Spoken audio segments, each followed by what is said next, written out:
What's up, guys? Lewin here at GarageBand and Beyond. Welcome back. So today I'm going to start my series on how to be a professional musician in 2016 and beyond. Hopefully this model that I'm going to give you over the next few weeks is going to last for a few years. I think there's going to be some good advice. So I should also preface this with a little bit of personal history, just so you guys understand that I'm not just like some hack who sits in a room talking from zero experience. Okay.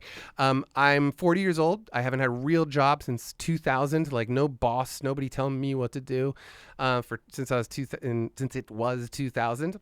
And before that, I was, a professional musician working jobs, but I was getting paid for gigs since I was around 16 years old. So I have a interesting perspective. I have a unique perspective. I'm part of a generation of musicians that was sort of brought up under the old business model of the music industry, watched that one collapse, and then have fortunately been part of the new model and been part of, a generation of people who were creating that new model, because there's no road.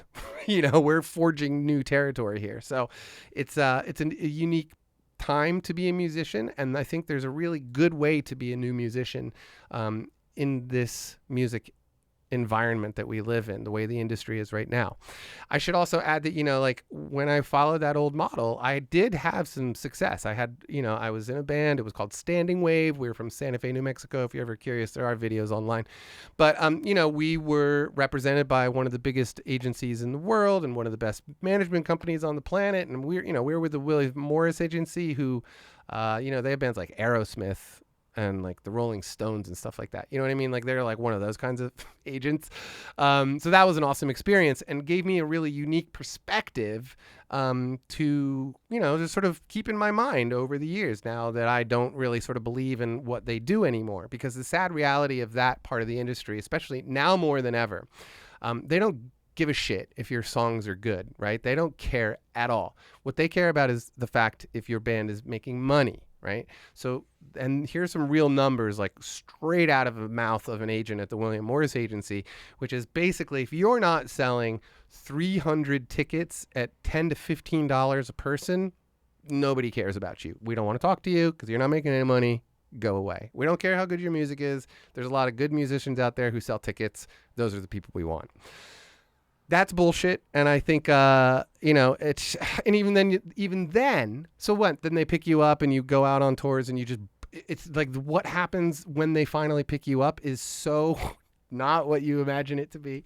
And I'll talk about touring in another video, because touring's another important part of the process, but we'll talk about that later. So, okay. So I don't believe in the old model anymore, right? So that's what I'm going to talk about today. And here we are. Where am I? 3 minutes into this thing. So hopefully you're still with me, because now I'm going to start telling you what to do, okay? So obviously you got to get a few things ready before you even have a website or a Facebook page, any of that kind of stuff. So you got to start with photography, right?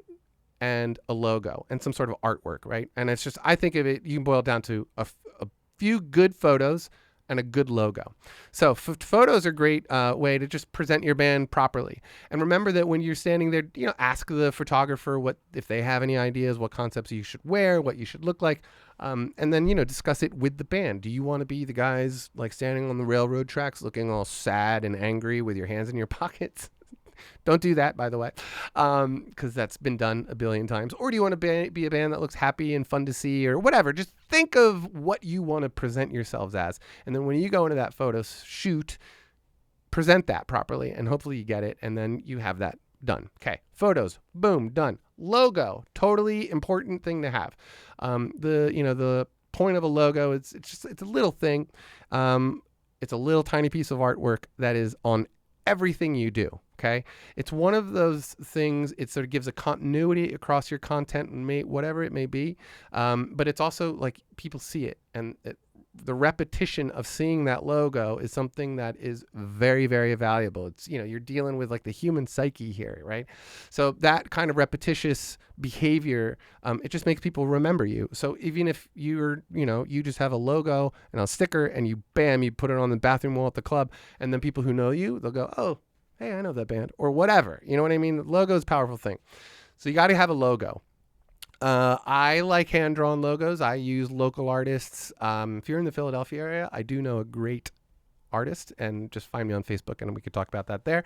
But anyway, yeah, logos are essential. So find a visual artist in your life or online. There's lots of people out there who can make logos, but I like ones that are personalized by a friend. You get a better product, I think. And make sure that the logo represents your band and your music properly. Okay, so now we have a photo. Now we have a logo. And I assume if you're watching GarageBand and Beyond, I assume that you already have a few songs recorded, okay? So you're going to take those songs, of course, and you're going to put them on like a SoundCloud page or a Reverb Nation kind of a page, a music player page where you can upload songs. And SoundCloud is the one that I see the most often. So check that out, soundcloud.com. But yeah, you need a music player page with some music on it, okay? Now you have those three things. Go build a website. Super easy. Wix.com, Wix.com. I use those for the Sparkle Pony website and the Sunshine Superman website, and I think RealItalianKitchen.com is on there. So Wix is just super easy website building platform, very easy to do. Really, I mean, honestly, if I can do it, you can do it. It's simple. But Wix.com, I love it. It's inexpensive. But then, so once you get to that stage of, okay, now I'm at Wix.com, boom, there's my logo, boom, there's my video, my photos and my logo and my music player. And so you have that content up on the website. Okay. Website done. Okay. Now, got to have a Facebook page. And I'm going to really quickly talk about, what to do with that Facebook page and how to really actually act like social on a social network. I think one of the biggest failings I see out of most people's Facebook pages is that they don't interact on other Facebook pages. It's an island of information of their own, and it's stupid. I think that's I don't like it. And I don't follow pages that only do that, unless I really love the band. Let's say that, because I do want to know when shows are coming up.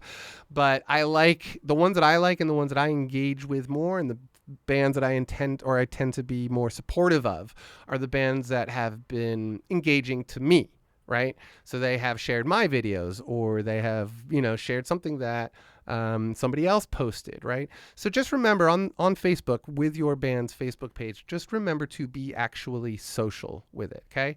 You need to be friendly. You need to be kind. Don't go around leaving shitty comments for people. Be professional. Be kind to each other, right?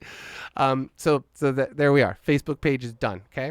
Now, what are you going to promote on that Facebook page? YouTube videos, obviously, is what I'm going to say, right? I think it is absolutely crucial for any live musician, live band out there to have a functioning YouTube channel, right? This whole model that I'm talking about here is not only for you to get gigs, but it's, hopefully for you to make it, make some money and have like a lifestyle that you're comfortable with because you were making the art you're making and you're getting paid for it, okay? That's what we're talking about. Okay, so now you're at the YouTube stage of it. So one thing to remember that when you're doing a YouTube channel, one of the most crucial things is to consistently upload. When I started this channel, I was uploading like 1 to 2 videos a week for years, right? And now I have a successful YouTube channel. But that's the point, is you have to keep it consistent and you have to do it often, right? I always say to people, ask yourself, what do you want to do to make it? Do you want to do everything you can do to make it, or do you just want to do the bare minimum of what you can do to make it? Because I'll tell you right now, the bare minimum isn't going to do anything for you. You really have to put your heart and soul and everything you got into the idea of that, your art is going to make your living. You have to give it everything you got, right? So YouTube channel is not a place to be lazy on, right? You really do have to hit it hard when you come out of the gate, right? So just remember that you need to make videos often, right? 1 video a week is what I recommend. 1 a month is the bare freaking minimum. So 1 a week, just do that. Also, remember that you don't have to just make music videos. You can upload just songs if you want. You can make covers of local musicians in your area.